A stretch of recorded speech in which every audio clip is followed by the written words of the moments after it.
Hi everybody. I miss all of you Unity folks, and I hope you're all staying well and staying busy. And I'm going to do a song now, and Reverend Jeanne's going to join me. It's called, it's one of the prayers of St. Francis. This is one of my favorite songs from a long time ago.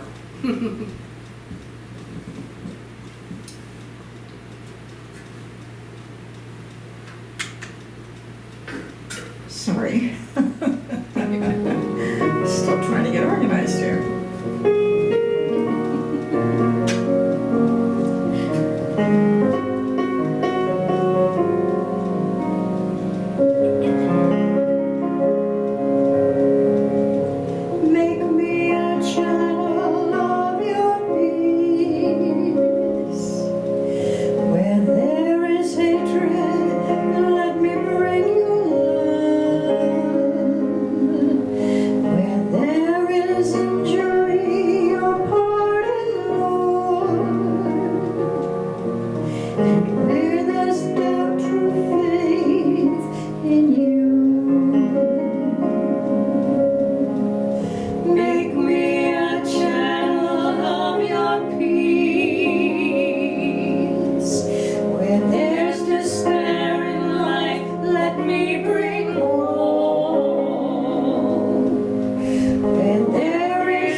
Beautiful song. Thank you. Vera.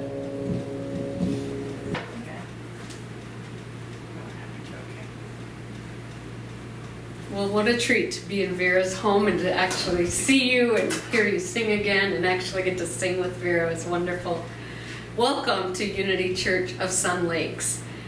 My name is Reverend Jeanne McLaughlin, and I'm so grateful that you are here with us today, tuning in.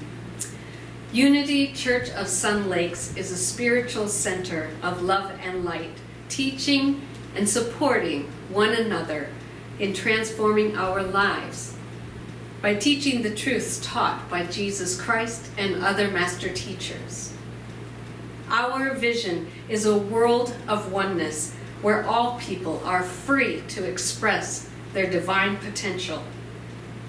Let's begin with prayer. Closing your eyes, taking that beautiful journey from your mind, dropping down into your heart center.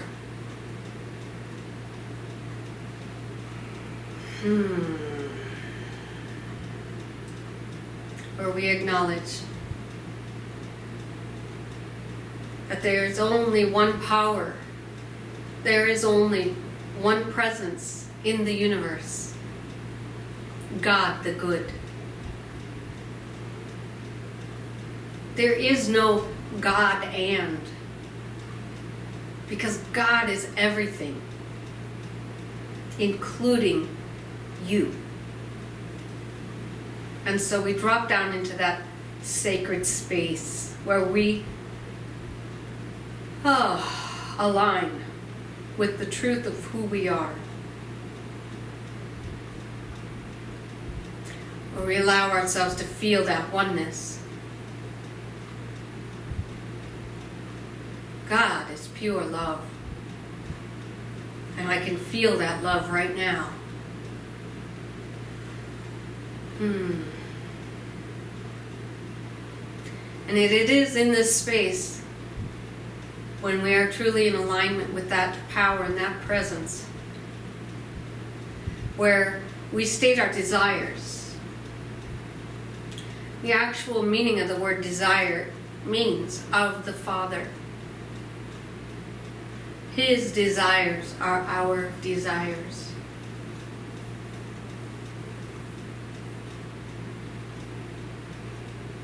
And so I'll be quiet for a moment while you make your desires to the Father and Mother God in the affirmative.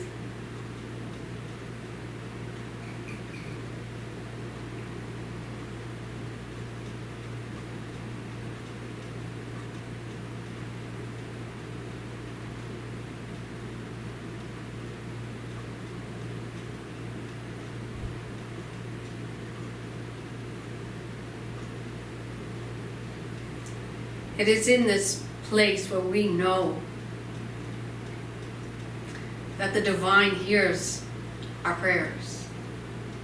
And we ask that our consciousness be raised above that of the ego, of any doubt or fear. Father, we ask you to continue to keep our vibration high so that we can continue to live our lives on purpose, being that light in the world, being the change that we want to be in the world, that we want to see in the world. We know it is up to us, and so give us the strength. Be that strength in us when we need you. We thank you for this beautiful, beautiful Sunday. We thank you for our family and our friends. We thank you for this beautiful community of faith, of like minds. Thank you for all the green grass and the blue sky and the water and the food that nourishes our body, minds, and spirits. And so it is. Amen. And now Vera's going to come up and do the daily word for the day. And sing. Okay. Okay. Togetherness. I share God's love, peace, and joy. While I treasure my times of quiet and solitude, I also look forward to enjoying the company of family, friends, and members of my faith community. Whether we're working, volunteering, praying, or simply enjoying one another's company, our shared experiences allow me to support people I care about and feel supported in return. I enjoy and value togetherness throughout every season of my human journey. During times of trial and hardship or grief, being in the company of friends and family helps comfort me and keep me strong. Likewise, during times of celebration, being in the company of others multiplies my joy. In times of togetherness, may the love, peace, comfort, and joy of God bless us all. All who believed were together and had all things in common. Acts 2:44.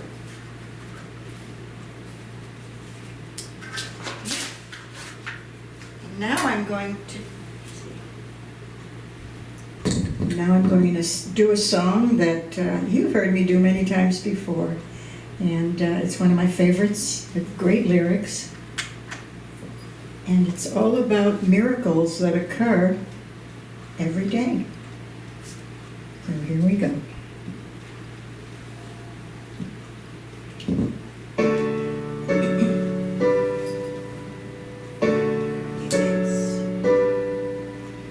It's not that unusual when everything is beautiful. It's just another ordinary miracle.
things just work out after all. It's just another ordinary miracle today. Sun comes up and shines so bright, then disappears again at night. Just another ordinary miracle today.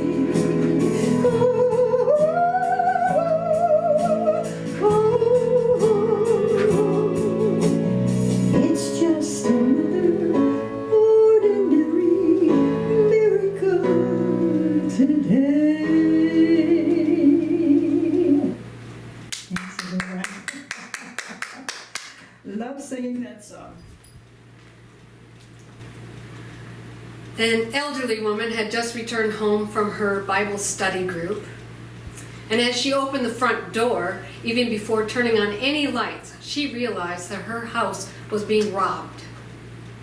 Being filled with fire and spirit from her evening's exercise, she held her Bible to her breast and she yelled out, "Stop! Acts 2:38!" which means turn from sin. The burglar stopped dead in his tracks. Slowly, he raised his hands over his head and he didn't move an inch, which allowed the woman to call the police. When they arrived, she explained to the police what she had done to capture him. She said, "I just yelled Acts 2:38. I guess it really put the fear of God in him." As the officer cuffed the man to take him in, he asked the burglar, "So why did you just stand there?" "All the lady did was yell to you a scripture." He goes, "What do you mean, scripture?" replied the burglar. "I thought she said she had an axe and 238s.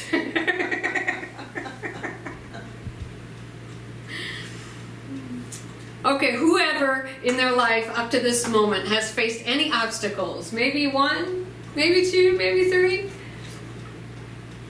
How about right now? Facing one now? Well, you're in the right place this morning if you had your hand raised. Here's an important thing to know. Whenever we face obstacles in life, we always have a choice. We can either be blocked by them, and they can stop us in our tracks, or we can say yes to them, and then use them as stepping stones to expressing our inherent, our innate, our divinely implanted greatness in higher and higher ways. We are at choice. And that choice is our focus for this month. We are using the book, The Obstacle is the Way. I sure have been enjoying this book by Ryan Holiday. And we've been using it this month for our reference book.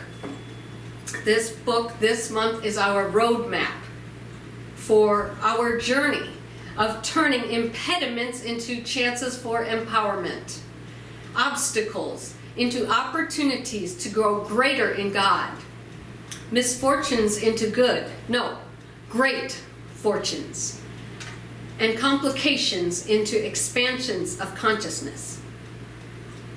So I hope that you've brought a challenge to the table this month. I promise you that I have been applying what we're talking about, applying these ideas, and using them to the best of my abilities, and I hope you are as well.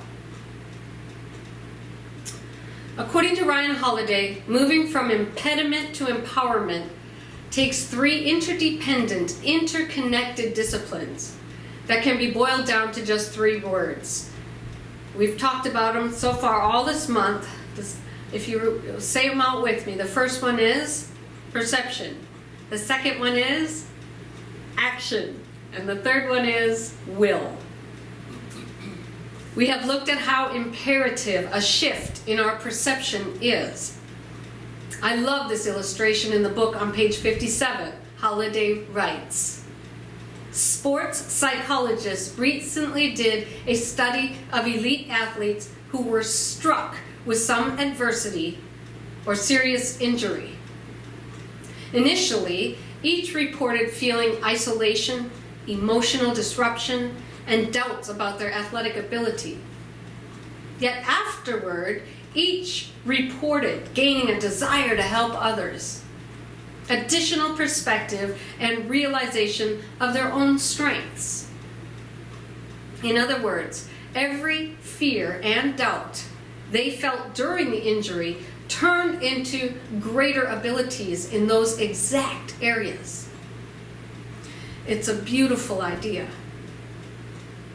Psychologists call it adversarial growth and post-traumatic growth. That which doesn't kill me makes me stronger. It's not a cliche, it's a fact. The struggle against an obstacle inevitably propels the fighter to a new level of functioning. The obstacle is an advantage, not an adversity. And the enemy is any perception that prevents us from seeing this. And last week we talked about action. Not just any action, but inspired action. Inspired action is action taken in service to our greater life. Action that comes from a higher place within us. Action that is part of the process. And part of the process is existing in the present. Taking it one step at a time and not getting distracted by anything else. So, again, briefly, what inspired action did you take this week? I'll tell you one of the things that I focused on this a couple weeks ago when we all started this thing is I wasn't working out. You know, I couldn't go to the gym anymore. And that was really bothering me. So I had it. My perception was the gym's closed. What am I going to do? It's too hot out. I can't go out in the heat and work out unless it's 5 in the morning. So I shifted those things. And I figured if I had a class to go to then I had a commitment to be somewhere, that would work for me. So I shifted my perception. I signed up for a class, and now I'm taking a rowing class every Saturday and Sunday morning for the next month. And it's been wonderful. I've enjoyed it very much. Please feel free to email me if you've taken action and shifted your perception in your life. I would love to hear from you. Okay, today we will look at the third of the 3 disciplines, remembering that they are interconnected and interdependent on one another. It is the idea of will. In our New Thought circles, the idea of using our will sometimes gets a bad rap. But today, we're going to look at using the right use of will. So what is will? Let me give you a couple perspectives on will. First, of course, from our founder, Charles Fillmore. In The Revealing Word, he writes, "The will is the executive faculty of the mind, the determining factor in man. What man wills or decrees comes to pass in his experience. The will is the center in mind and body, around which revolve all the activities that constitute consciousness. It is the avenue through which the I am presence expresses its potentiality. One must be very persistent, since persistence is essential to demonstration. Truth builds the perfect body, and the will must resolutely lay hold and keep hold of the word of truth until the word becomes flesh." And from the Science of Mind textbook, Ernest Holmes talks about the right use of our will. He writes, "Will is the conscious, directive power of the intellect, and as such has a very important place in the creative order. But in no case is it to be used as though it could force things to happen. Any idea of using the will to influence other people is a mistake. The temporary effects of this type of will continue only so long as the will forces them to. They have no real life within themselves, and they must disintegrate as soon as the unnatural force is withdrawn. Moreover, this use of willpower contradicts the main foundation upon which all true mental science is built. That we use a creative power which does not need to be urged or forced into action. The will holds attention to the mental viewpoint until the creative power has time to work through the law of enfoldment. Okay, that's a big mouthful. Vera's sleeping. Wake up, Vera. No, I'm not sleeping. I'm just grabbing my phone. I don't think I shut it off. I didn't want it to be a problem. Okay, so what did he say? Well, I thought it was some very valuable points and ideas about will. First, will is a very important piece of the creative puzzle, and not to be discredited, but also not to be misused. Misuse comes when we try to use our will to force an outcome. In that event, at best, an outcome we want will only be temporary. More importantly, we don't need to force anything. There is a creative power that will do all the work. The correct use of the will is to keep us steady and focused, keeping the perceptions that we have decided serve us, and then taking the actions we have been inspired to take, so that the creative process can just unfold in a beautiful outcome in its perfect timing. Now, a different yet powerful take that can complement Holmes is from our resource book this month, From the Obstacle is the Way, and it's on page 125. Our will is our internal power, which can never be affected by the outside world. It is our final play.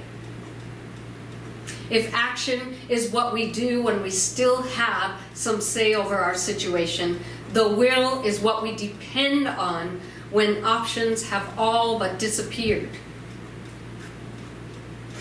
Placed in situations that seem unchangeable and undeniably negative, we can turn them into learning experiences, humbling experiences, chances to provide comfort to others. That's willpower. We often think of will as how much we'll want something. In actuality, the will has a lot more to do with surrender than with strength. True will is quiet humility, resilience, and flexibility. The other kind of will is weakness, disguised as bluster and ambition. See which lasts longer under the hardest of obstacles. I want to share with you a true story of the right use of will. And in this story, you will see the ability to have a different perception of the obstacle. You will see humility and resilience and flexibility. And you will see inspired action. And what you won't overtly see, but what is happening through it all, is the creative power of the universe behind the scenes, unfolding something truly, remarkably amazing. It's a story about a guy that maybe you've heard of, Thomas Edison, maybe anyone? At age 67, Thomas Edison returned home early one evening from just another day at the laboratory. Shortly after a dinner a man came rushing into his house with urgent news. A fire had broken out at the Edison's research and production campus a few miles away. Fire engines from 8 nearby towns rushed to the scene, but they could not contain the blaze. Fueled by the strange chemicals in the air, green and yellow flames shot up 6 and 7 stories, threatening to destroy and ultimately destroying the work Edison had spent his entire life developing. Edison calmly but quickly made his way to the fire, through the now hundreds of onlookers and devastated employees. He was looking for his adult son. When he found him, he said with childlike excitement, "Go get your mother and all of her friends. They'll never see a fire like this ever again." "What?" his son said with somewhat incredulous. Edison called his son by saying, "It's all right. We've just got rid of a lot of rubbish in there." Now there was definitely more than a little rubbish in Edison's buildings. In fact, years and years of priceless records, phototypes, and research were turned to ash. The buildings, which had been made of what was supposedly fireproof concrete, had been insured for only a fraction of their worth, thinking they were immune to such disasters. Edison and his investors were covered for about a third of the damage. His was a pretty remarkable reaction. But when you think about it, there really was no other response that would have made any difference. What should he have done? Wept? Plenty would have. Blamed someone for not turning off a Bunsen burner? Or not properly extinguishing a cigarette? It would have been justified. Gotten angry at the manufacturers of the fireproof concrete? A common reaction. Go sue them. Or just given up. After all, he was 67 years old, and he'd already done some remarkable things. No one would have thought less of him for that. But he didn't do any of that, because he wasn't done doing remarkable things. According to Holliday on page 151, to do great things, we need to be able to endure setbacks, even tragedy. We've got to love what we do and all that it entails, good and bad. We have to learn to find joy in every single thing that happens. So Edison didn't do any of those things. Rather, the entire experience invigorated him. As he told a reporter the next day, he wasn't too old to make a fresh start. He said, "I've been through a lot of things like this. It prevents a man from being afflicted with ennui." So here's our vocabulary lesson for the day. What does ennui mean?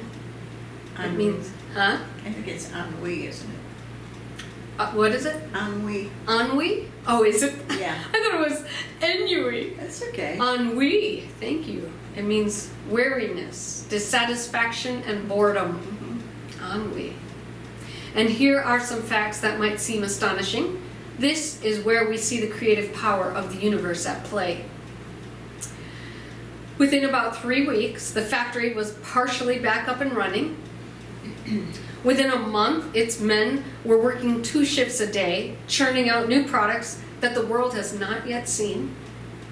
And despite a loss of almost 1 million, which would be more than 23 million in today's terms, Edison made nearly 10 million in revenue that year. Wow. Which would have been about 200 million today. Holliday wrote, "He not only suffered a spectacular disaster, but he recovered and replied to it spectacularly." Edison rightly used his will. and gave life a chance to rebuild. He used his will to stay with an empowered perception that this was not a horrible tragedy, rather, it was an opportunity to be humble. He said, it's just rubbish. How about resilient? I'm not too old to start over. And he was flexible. Number 3, to move him into inspired action. He said, let's get this up and running again. And we're going to go add a 4th and a 5th one here that are the key to all of this story.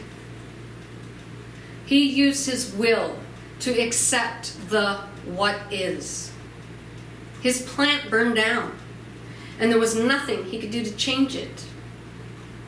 And this one is really so big, so lean in.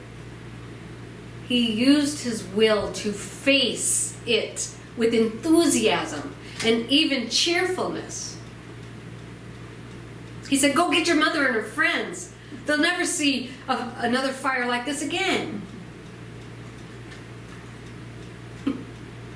Your obstacles may not be so serious or so violent as Edison's, but they are nevertheless significant and seemingly outside of your control.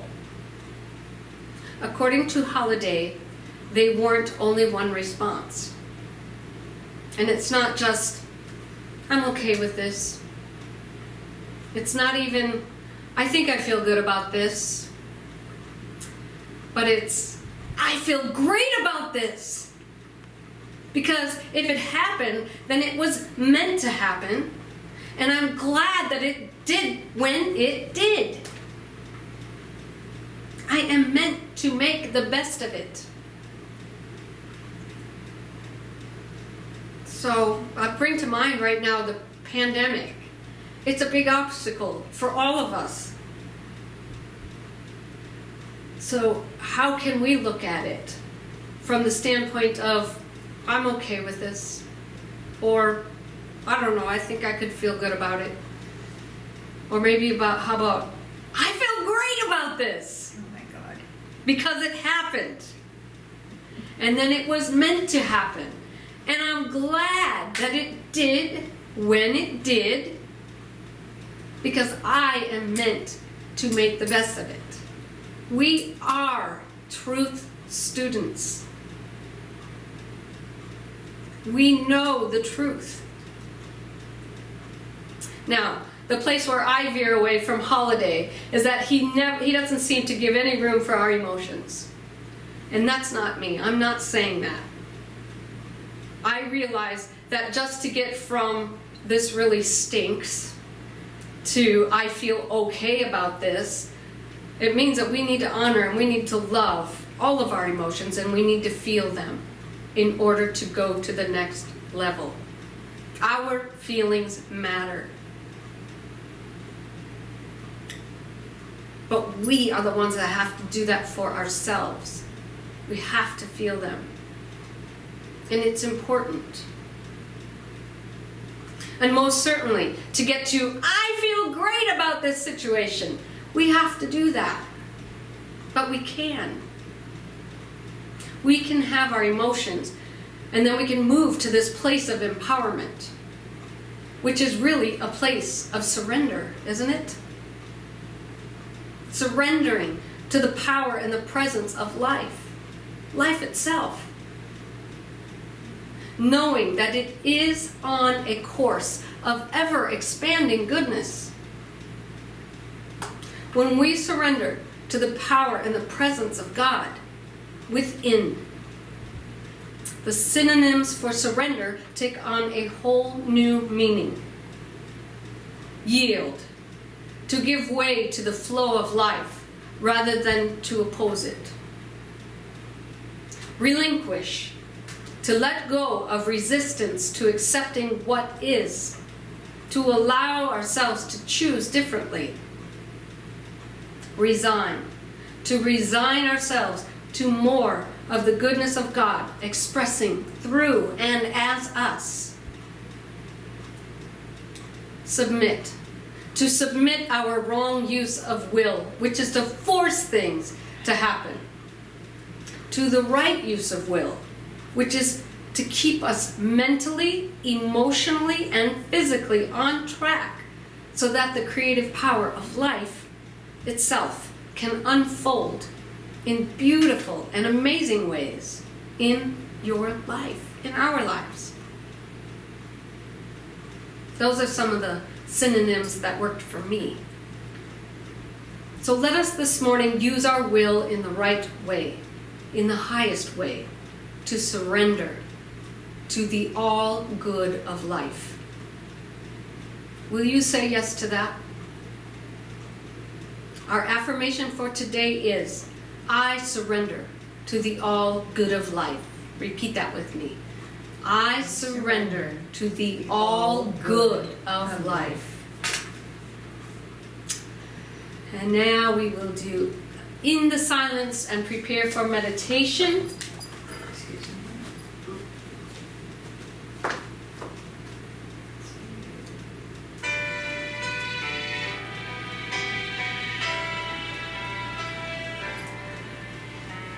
In the silence,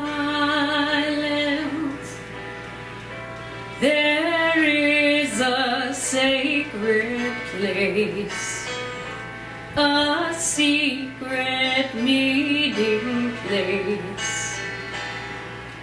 God is there.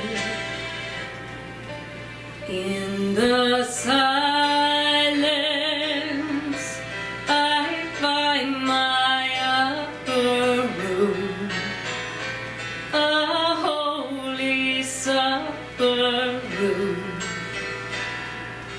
God is there. All my good is within. In my heart, I'm listening. In the silence,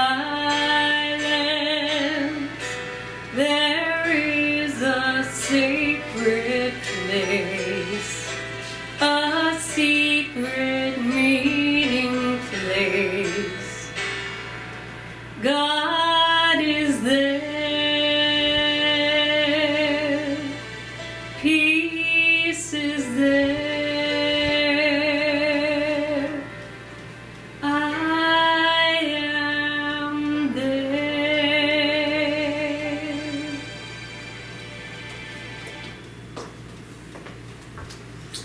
And we will go into our meditation, so close your eyes. Drop down into your heart center.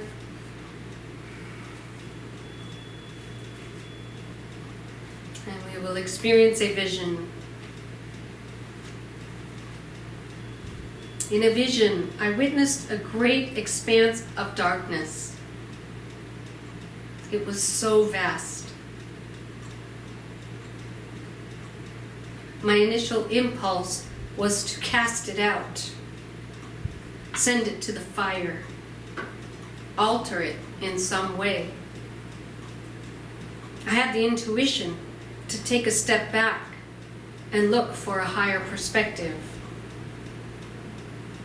I then witnessed the center point of all light and all darkness. And that center point was us, human beings.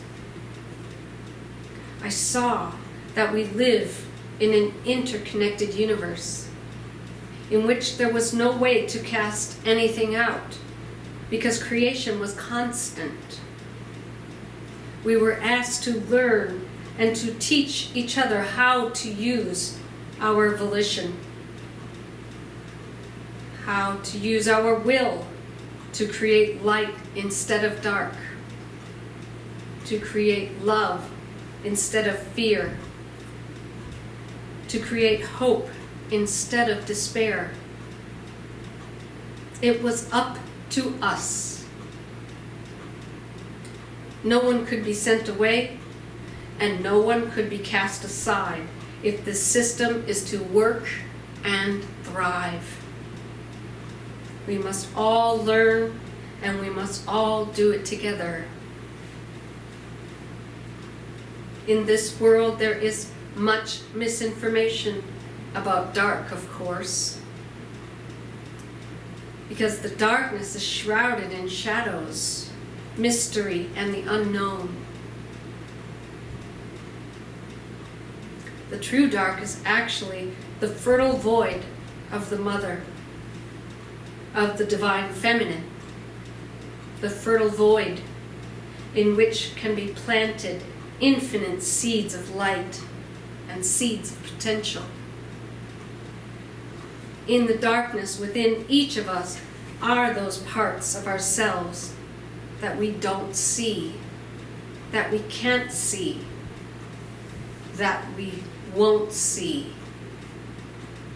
It is our unconsciousness in which the seeds of our past trauma, hurt, abuse, anger, fear, and doubt reside.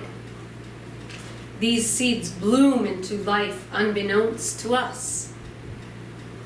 It is not the dark to be afraid of, but what we have planted in the darkness out of our own unconsciousness.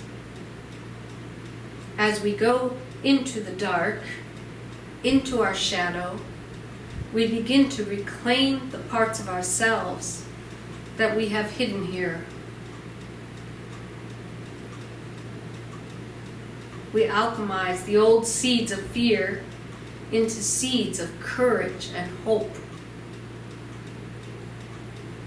We do this by facing our fears and loving ourselves through it.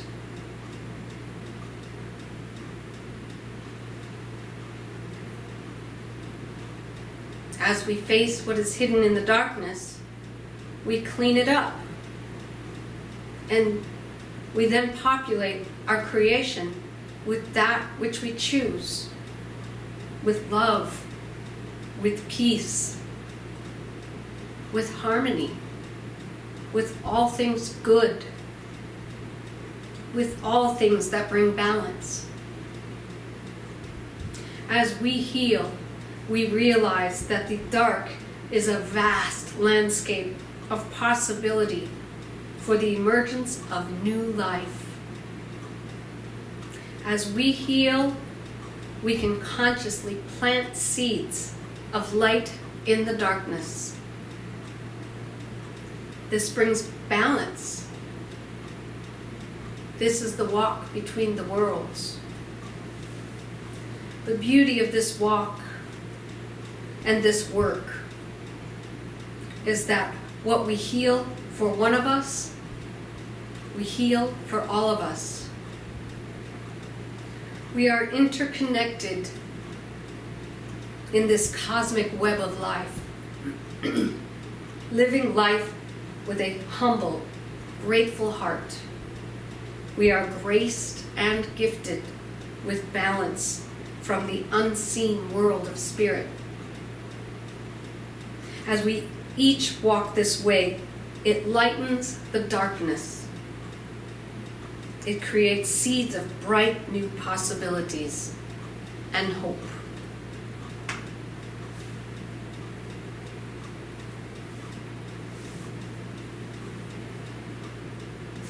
So as you see yourself planting your seeds of light,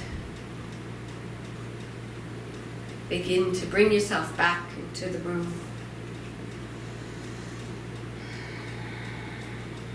Take your time.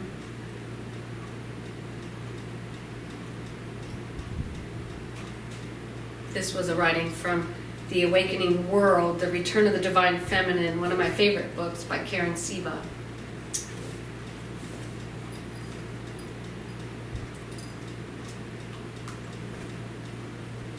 And now it is time for our offering and tithes. And so if you don't have your tithe or offering with you, just hold your tithe in mind.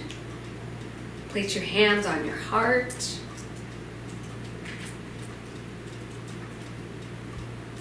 As we say together, divine love through me blesses and multiplies all that I have, all that I give, and all that I receive. We bless the givers and the receivers of these gifts. And our Thanksgiving prayer is, I give thanks for these many blessings of today, and know they are but a symbol of the inexhaustible substance of the universe. I give thanks that 10 times this much is now on its way to me and quickly manifests in perfect ways. I want to thank you all for being so generous with your tithes and offerings. And if you watching this today would like to provide a tithe to Unity Church of Sun Lakes, you can go to our website at unityofsunlakes.org, and you will find a page for donations, and it will tell you how you can mail a check. We are looking into a way that you could do it digitally by Venmo now or PayPal, and hopefully that'll be coming soon, because I've had a lot of people ask for that because they don't want to mail a check. So, and I understand that. So, again, I thank you all for joining us today. Vera, thank you so much for having us in your home. You're so welcome. Beautiful home. Oh, well. And we will close with the peace song. Do you want to come up and sing the peace song with us? Sure, why not?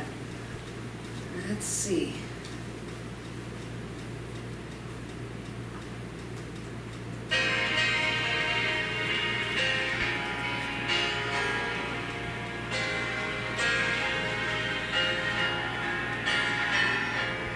Let there be peace on earth, and let it begin with me.